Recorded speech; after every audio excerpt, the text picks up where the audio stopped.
Hello friends, आपल्या सर्वांची आवडती मालिका पाठ राखीन या मालिकेच्या आजच्या शनिवार 18 जुलैच्या एपिसोडमध्ये एकानंतर एक धमाकेदार ट्विस्ट आले आहेत. फ्रेंड्स, आजचा एपिसोड खूप भारी होता. मग नेमकं घडले तरी काय? तर आजच्या एपिसोडमध्ये प्राजक्ता ही आलोकची माफी मागायला गेली.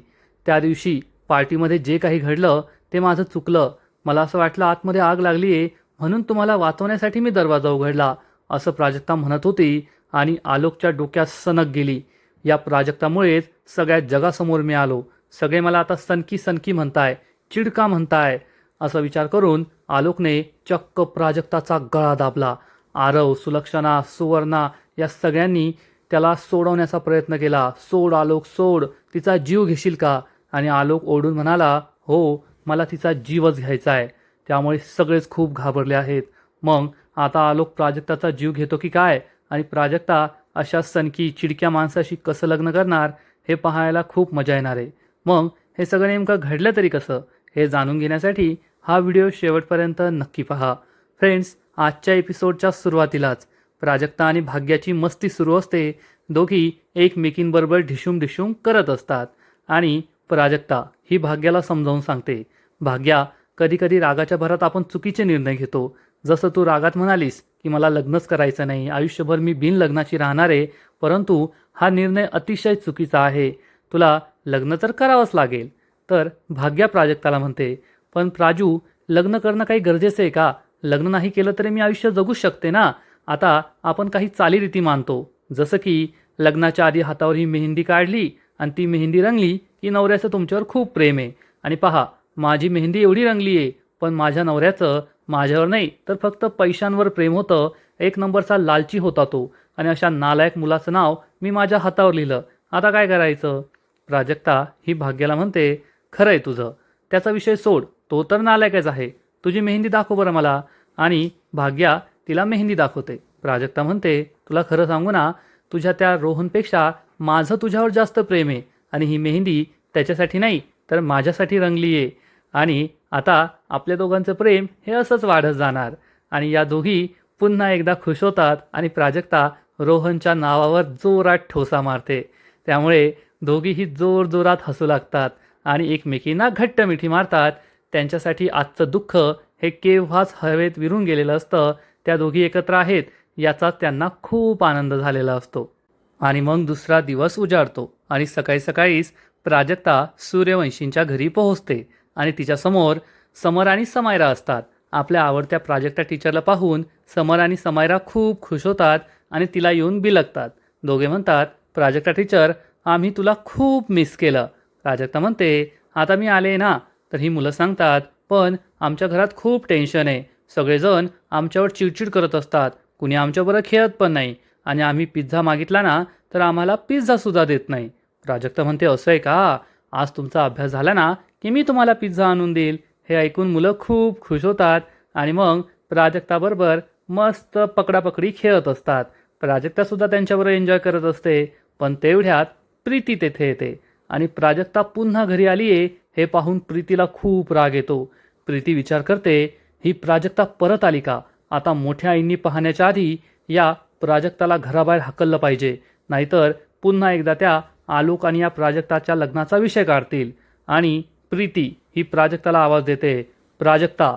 प्राजक्ता तिच्या समोर येऊन उभी राहते आणि प्रीती तिला चांगलं झापते. तुझी हिंमत कशी झाली या घरात परत येण्याची? प्राजक्ता, तुला लाज नाही वाटत का? तू आमचं करोडो रुपयांचं नुकसान केलंय आणि निर्लज्जासारखी पुन्हा या घरात आली. तर समायरा म्हणते, मम्मी, आमच्या प्राजक्ता टीचरला काही बोलू नको, तिची काही चूक नाहीये, तिच्यावर ओरडायचं नाही.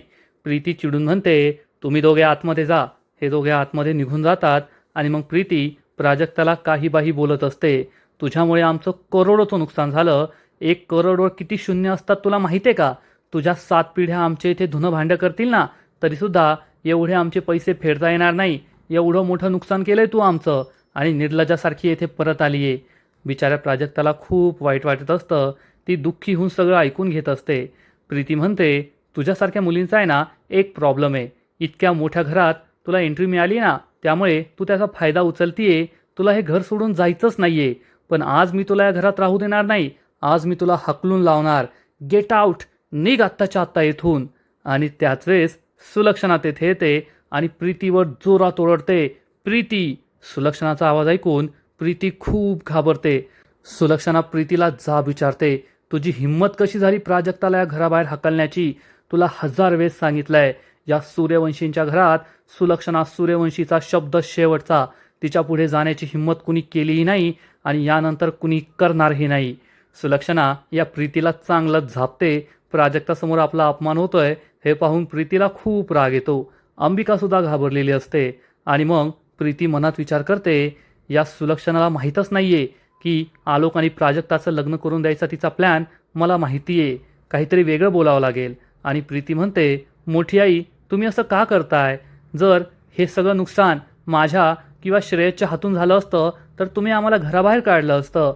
आणि आज या प्राजक्तामुळे आपलं एवढं मोठं नुकसान झालंय.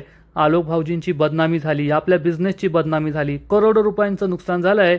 तरीसुद्धा तुम्ही या प्राजक्ताला पाठीशी घालताय. तुम्हाला तिचा पुळका का येतोय मला तेच कळत नाहीये. हे सगळं ऐकून सुलक्षणाला खूप राग येतो आणि सुलक्षणा प्रीतीकडे रागारागाने पाहत असते. तेव्हा प्राजक्ता म्हणते, खरंय सुलक्षणा मॅम, प्रीती मॅम खरं बोलताय. जर एखाद्या व्यक्तीमुळे आपलं नुकसान झालं असेल तर तो व्यक्ती आपल्या घरी येऊ नये, त्या व्यक्तीने आपल्या समोर येऊ नये अशी आपल्या सगळ्यांची इच्छा असते. मग तुम्ही तुमच्या कुटुंबाच्या विरोधात जाऊन मला सपोर्ट का करताय? प्रीती मॅम जे बोलताय ना ते अगदी योग्य बोलताय. माझ्यामुळे तुमचं करोडो रुपयांचं नुकसान झालंय. माझ्यामुळेच आलोक सर हे सगळ्या जगासमोर आले आणि तुमचं एवढं मोठं नुकसान मी नाही भरून देऊ शकत. खरंच मी येथे राहायला नको. मी यानंतर तुमच्या घरात परत कधीच येणार नाही. असं म्हणून प्राजक्ता प्रीतीला म्हणते, मॅम आजपासून मी तुमची नोकरी सोडली. हे ऐकून सुलक्षणाला जबर धक्का बसतो आणि प्राजक्ता तेथून जाऊ लागते. तेवढ्या सुलक्षणा तिला हाक मारते आणि थांबवते. आणि अंबिका म्हणते, प्रीती चल, यांना तुझ्याशी बोलायचंय. प्रीती म्हणते, पण आई थांबू द्या ना, आपण त्यांच्याशी नंतर बोलूया, त्यांना माझ्याशी काय बोलायचंय. पण अंबिका काही ऐकत नाही आणि प्रीतीचा हात पकडून तिला तेथून घेऊन जाते. सुलक्षणा प्राजक्ताजवळ येते. प्राजक्ताचा हात पकडून तिला खुर्चीवर खाली बसवते आणि तीही खाली बसते. आणि प्राजक्ता ही सुलक्षणाला म्हणते, प्रीती मॅम जे काही बोलल्या ते अगदी बरोबर आहे. माझ्यामुळे तुमच्या कुटुंबाचं, तुमच्या बिझनेसचं एवढं मोठं नुकसान होतं आहे आणि तरीसुद्धा मी येथे येणं, येथे नोकरी करणं हे अतिशय चुकीचं आहे. तुम्ही माझी बाजू का घेताय, मला का प्रोटेक्ट करताय तेच मला कळत नाही आहे. सुलक्षणा प्राजक्ताला समजावून सांगते, प्राजक्ता एक गोष्ट लक्षात ठेव, मी माणसाची किंमत आहे ना, माणसाची पारख त्याने काय केलं आहे यावरून नाही करत, त्याच्या गुणांवरून करते. कारण कधीकधी माणसाकडून चुका होऊ शकतात आणि तू खूप चांगली आहे, निर्मळ मनाची आहे. तू जे काही केलं ते जाणून बुजून केलेलं नाही आहे हे मला चांगलंच ठाऊक आहे. म्हणून मी तुझी बाजू घेते. आणि सगळ्यात महत्त्वाचं म्हणजे एक लक्षात ठेव, काही केलं तरी तुला सूर्यवंशींच्या घरीच यायचं आहे हे लक्षात ठेव. प्राजक्ताला काही कळतच नाही. सुलक्षणा म्हणते, म्हणजे मला असं म्हणायचं होतं की तुला या घरातच नोकरी करायची आहे. कारण समर आणि समार्याला फक्त 1 महिन्याच्या काळामध्ये तू आपलंसं करून घेतलं आहे. त्यांना तुझा किती लळा लागला आहे हे तुलासुद्धा माहिती आहे. आणि समर आणि समायराच्या भविष्याबरोबर मी कोणतीही रिस्क घेऊ शकत नाही.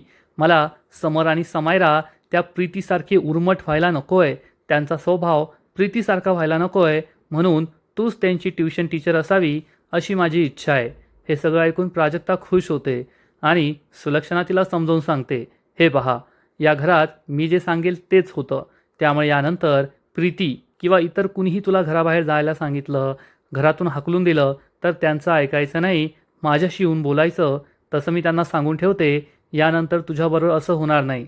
जा, तुझे विद्यार्थी तुझे वाट पाहत असतील. प्राजक्ता म्हणते, ठीक आहे.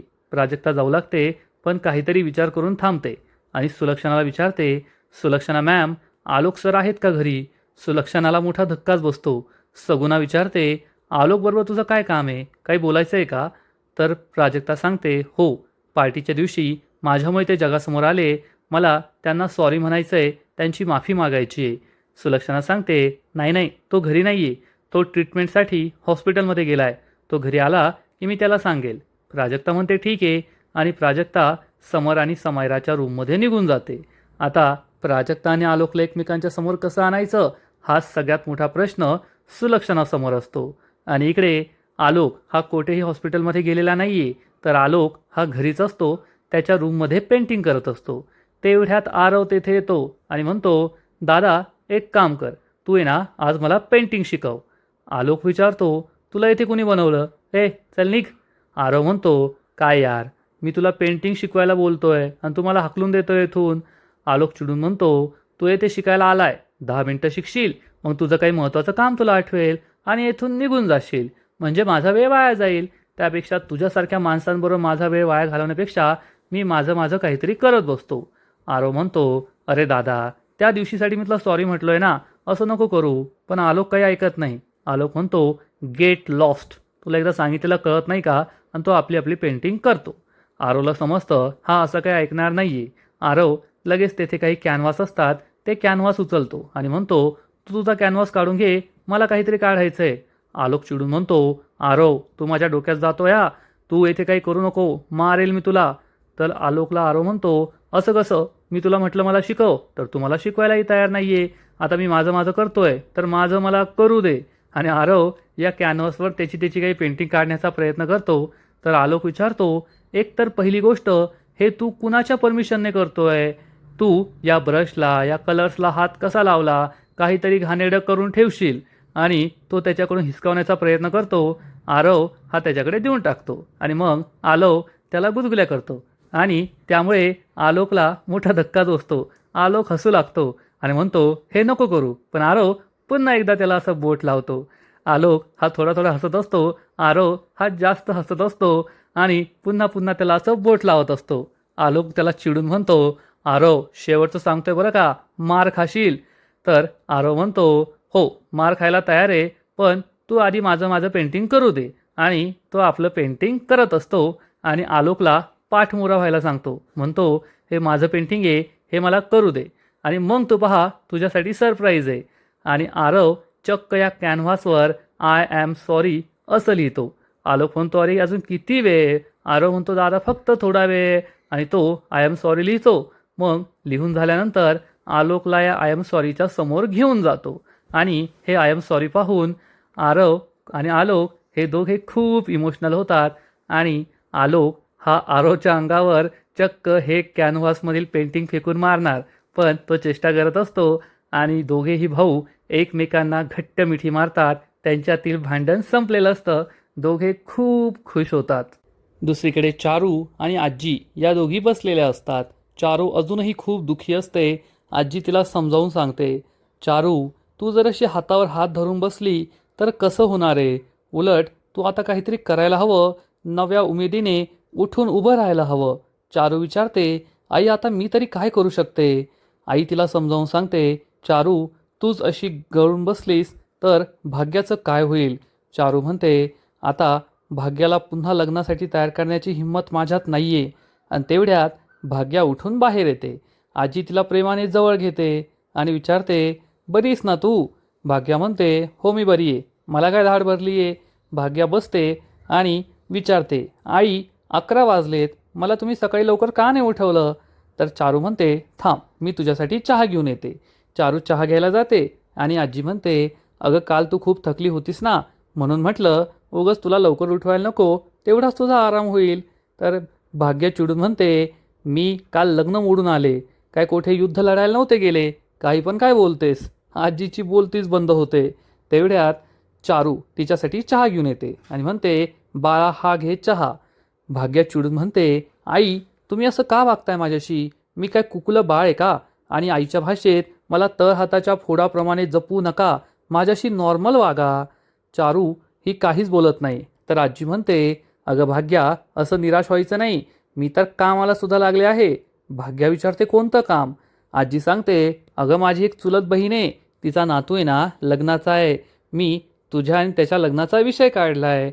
भाग्या चिडून म्हणते, आजी तुला कळत नाही का सांगितलेलं?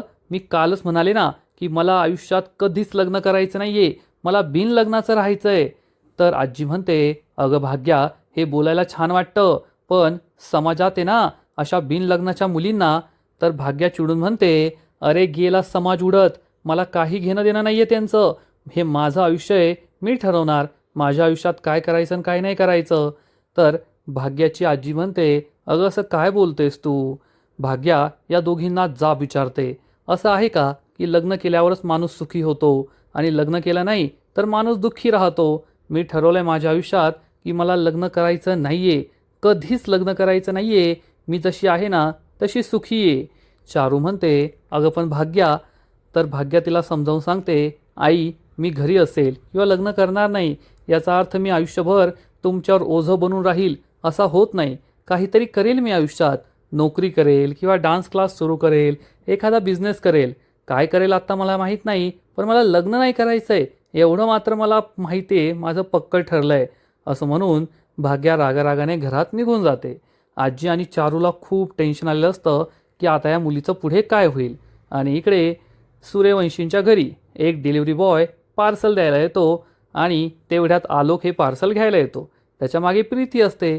आलोकला पाहताच हा डिलिव्हरी बॉय म्हणतो, तुम्ही तेच आहात ना व्हिडिओमधला तो सनकी माणूस? हे ऐकून आलोकच्या तळपायाची आग मस्तकात जाते. आलोक या डिलिव्हरी बॉयकडे रागारागाने पाहतो. हा डिलिव्हरी बॉय म्हणतो, ओ मला मारू नका, मला मारू नका. आलोक चिडून विचारतो, मग तू सनकी कोणाला म्हणालास? आलोक हे पार्सल फेकून देतो. या डिलिव्हरी बॉयला धक्का मारतो. डिलिव्हरी बॉय घाबरून तेथून पळून जातो. आलोक आपली चप्पल हातात घेतो. तेवढ्या सुलक्षणा अंबिका तेथे येतात. आलोक शांत हो, आलोक शांत हो. आणि प्रीती म्हणते, पाहिलं का हा डिलिव्हरी बॉयसुद्धा तो व्हिडिओ पाहून यांना घाबरला. तर आलोक प्रीतीच्या अंगावर धावून जातो. प्रीती घाबरते. सुलक्षणा म्हणते, तू तिच्याकडे दुर्लक्ष कर. आलोक चिडून म्हणतो, मी करेल तिच्याकडे दुर्लक्ष, पण हे जग माझ्याकडे दुर्लक्ष नाही करत आहे ना. सगळ्यांना असं वाटतंय मीच सनकी आहे, मी चिडका आहे. सगळे मला त्याच नजरेने पाहताय. सुलक्षणा हे सगळं तुझ्यामुळे झालंय. तू घरात पार्टी का ठेवली? तू घरात पार्टी ठेवली नसती तर हे सगळं झालंच नसतं. ही सगळी तुझी चूक आहे. तुझ्यामुळे अख्खं जग आज मला वेडसर म्हणतंय, सनकी म्हणतंय, चिडकं म्हणतंय. झाली ना तुझी शांती? तुला हेच हवं होतं ना? असं म्हणून आलोक रागारागाने आपल्या रूममध्ये निघून जातो. सुलक्षणाला खूप वाईट वाटतं. सुलक्षणा आणि अंबिकासुद्धा जातात. प्रीती हे पार्सल घेते आणि खुश होते. इकडे प्राजक्ता समर आणि समायराची ट्युशन घेत असते आणि त्याच वेळेस तिच्या मोबाईलवर आरवचा कॉल येतो. तसं तर आरवला भाग्याशी बोलायचं असतं, पण या दोघींचा एकच फोन आहे हे त्याला माहीत नसतं. आणि आरव विचारतो, काय मग घरी पोहोचल्या नाही व्यवस्थित? आता तब्येत कशी आहे? आणि प्राजक्ताला त्याचा आवाज काही ओळखायला येत नाही. प्राजक्ता विचारते, तुम्ही कोण आहात? आणि आरव आपलं नाव सांगणार इतक्यात समर हा प्राजक्ताला जोरात धक्का देतो. मोबाईल खाली पडतो. आरव त्याचं नाव सांगतो, पण भाग्याने ते ऐकलेलं नसतं. भाग्या परत फोन उचलते. आरव म्हणतो, विसरलात का मला? काल मी तुम्हाला सोडायला आलो होतो. आणि प्राजक्ताला असं वाटतं की हा रिक्षावाला आहे ज्याने मला काल घरी सोडलं होतं. आणि आरवला प्राजक्ता विचारते, तुम्ही काय तुमच्या गाडीत बसलेल्या प्रत्येक व्यक्तीची अशीच चौकशी करता का? तर आरव सांगतो, प्रत्येक व्यक्तीची म्हणजे? तर प्राजक्ता चिडून म्हणते, तुम्ही ऑनलाईन ट्रान्झॅक्शनवरून माझा नंबर काढला आणि मला फोन करताय, हे अतिशय चुकीचं आहे. तर आरव विचारतो, कोणतं ऑनलाईन ट्रान्झॅक्शन? मी तर तुमच्याकडून काही पैसेच घेतले नाही. खरं सांगायचं तर मला पैशांची गरजच नाही आहे. प्राजक्ता म्हणते, हो ते तर कळत आहे. तुम्हाला फक्त पैशांची नाही तर मुलींच्या नंबरची गरज आहे. जी मुलगी बसते तिला लगेच फोन करता, हो की नाही? आरव म्हणतो, तुम्ही मला कोण समजताय? मी आरव सूर्यवंशी आहे. हे ऐकून प्राजक्ताला मोठा धक्काच बसतो. प्राजक्ता विचारते, आरव सूर्यवंशी? आरव सांगतो, मग मी तुम्हाला आधीच हे सांगितलं होतं. आणि तुम्हाशी बोलायला इतकं अवघड का जात आहे मला? तर प्राजक्ता म्हणते, तुमचं घर एवढं पण मोठं नाही आहे की घरातल्या घरात फोन करावा लागेल. आरव विचारतो, तुम्ही माझ्या घरात आलाय? प्राजक्ता सांगते, हो मी तुमच्या घरी आहे. आरव लगेच फोन कट करतो. प्राजक्ता ही सुद्धा त्याला भेटायला हॉलमध्ये जाते. आणि आरव म्हणतो, म्हणजे हा नंबर तुमच्याकडे आहे का? प्राजक्ता सांगते, हो कॉलर आय डीमध्ये भाग्य दिसलं असेल, पण आमच्या दोघींकडे एकच नंबर आहे. तर आरव म्हणतो, हे शक्यच नाही आहे. टेलिकॉम कंपनी कधीही दोन व्यक्तींना एक नंबर देतच नाही. प्राजक्ता सांगते, एक नंबर आहे म्हणजे आमच्याकडे एकच फोन आहे. आम्ही दोघी हा एकच फोन वापरतो. आरव म्हणतो, म्हणजे आता नेहमी वाया वाया जावं लागेल का? प्राजक्ता विचारते, तुम्हाला भाग्याशी बोलायचं होतं का? आरव तोंडाने हो म्हणतो, मानेने नाही म्हणतो. त्यामुळे प्राजक्ताला समजतं की याला भाग्याशीच बोलायचं आहे. आणि इकडे आलोक त्याच्या रूममध्ये असतो. आता डिलिव्हरी बॉयने जे काही केलं त्याचा त्याला राग येतो आणि हे सगळं प्राजक्तामुळे झालंय असंही त्याला आठवतं. आणि तो खूप चिडतो आणि आजचा एपिसोड येथेच संपतो. फ्रेंड्स, पाठ राखीन या मालिकेचा आजचा एपिसोड खरंच खूप भारी होता, इंटरेस्टिंग होता. पण पुढील एपिसोड आणखीन भारी असणारे, आणखीन मोठा ट्विस्ट या मालिकेत येणारे. मग नेमकं घडणार तरी काय? तर पाठ राखीन या मालिकेच्या पुढील एपिसोडमध्ये आपण पाहू की आलोकची माफी मागत असेल प्राजक्ता. आलोक सर मला माफ करा, पण आलोक खूप चिडेल आणि चक्क प्राजक्ताचा गळा दाबणार.